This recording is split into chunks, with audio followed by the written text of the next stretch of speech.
Ndugu yangu, maandalizi yote tumeyafanya, tunamshukuru Mungu. Lakini kwenye hilo swala lilogusa tu la budget kwa kweli ni finyu sana.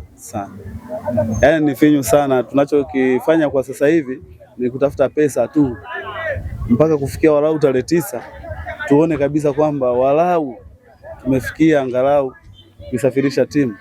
Lakini tuna changamoto sana ya kiuchumi, maana budget ni kubwa, lakini mpaka sasa hivi sisi kiasi tulichokiandaa, ndugu yangu, hata tu robo hakijafika.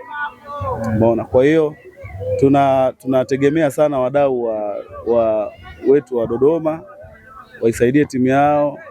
Hii ni timu ya Dodoma yote. Lakini kwa upendeleo kabisa tungependa sana kumuona hata mheshimiwa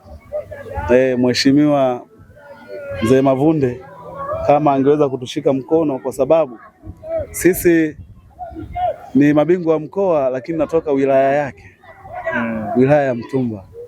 Kwa hiyo ana kila sababu ya kujivunia hii timu, na tunamuona sisi ni baba yetu, kwa sababu pamoja na kwamba tunaendelea hivi, tayari kuna jezi alishatupatia, ndio tunaendelea kutumia, lakini bado sisi tunamuona kama ndo baba yetu. Kwa hiyo popote alipo, kama anatusikia, ajue kabisa kwamba timu yake ina uhitaji mkubwa sana kwenda kupambania mkoa wa Dodoma, lakini timu kutoka wilaya ya Mtumba. Yani sisi bwana tuna nyanja kama 3 hivi ambazo zimekuwa tight sana kwetu. Cha kwanza kabisa ni usafiri.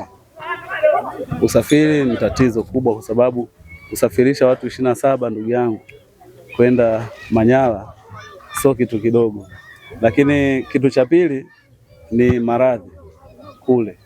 Tunapofika sehemu ya kufikia wachezaji, kama unavyofahamu ndugu yangu, Roji ni gharama pia na ni ugenini. Lakini kitu cha 3 ni namna ya kuishi, yani vyakula, unaona? Vyakula, vitu kama hivi. Kwa hiyo vitu vitatu hivi ni vikubwa zaidi.